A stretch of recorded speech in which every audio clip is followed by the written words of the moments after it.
Hi, everybody. Thanks for joining us for an episode of Here's What We Saw, where we talk about how to make the most out of using Wizer. And today we're going to talk about asking better questions or asking the right questions. When decisions stall, it's usually not because the team lacks insight. It's because they started with the wrong question or asked the wrong people. At Wizer, we help teams make better decisions, not just collect more opinions. And that starts with framing the right question, and then Wizer helps you find the right people. Also, when you ask a poor question, we know that you can end up with zero engagement. So let's start by looking at some bad questions.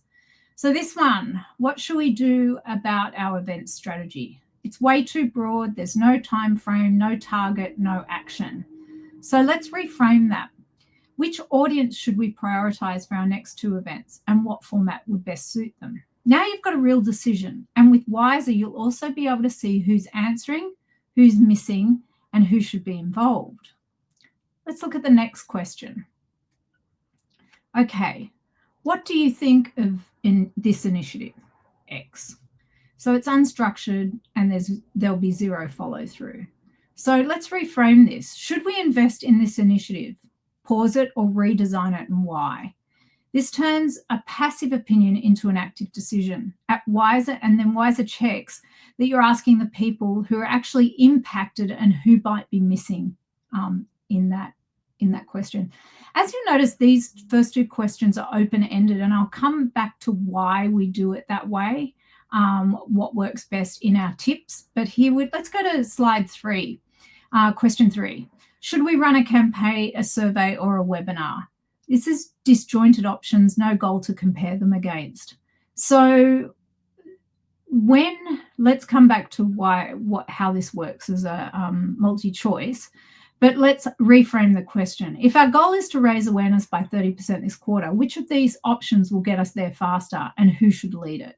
Now you have a clear objective and comparable options. Wizer makes sure the people choosing between them have the right mix of experience and perspective, so you'll know that's in the room.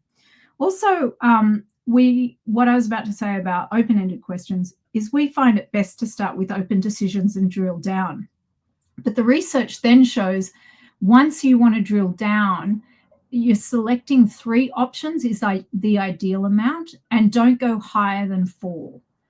So that's interesting. So if we look at our insights, most decisions go wrong before they begin because the question being asked is either too vague, too broad, asked to the wrong people, or actually doesn't lead to a decision. And if you want to make better decisions, you need by asking a question that demands action. So what makes a good decision? A strong question is time-bound, has clear objective or outcomes, gives people a meaningful role in shaping the answer, and can be acted upon. So the proven pathways, which I kind of alluded to a moment ago, was start with a single open question. What is the most important thing we should do to achieve X? And let's see what you can surface. You want to surface the unexpected, and then narrow it down into a decision with options. Which 3 options will help us achieve this? It will come from the answers that you've already collected. Remember to always stick to 3 or 4 options and keep them comparable. You need to ask the right people, and not everyone needs to weigh in, which is where Wizer helps you. You need to ask the people affected by the outcome or responsible for acting it.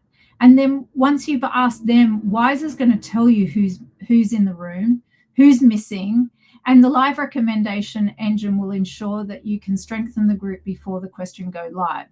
So after this, in the deck, which you can download online, we've got a few example quick kickoff questions. But what I wanted to say was a good decision starts with a sharp question.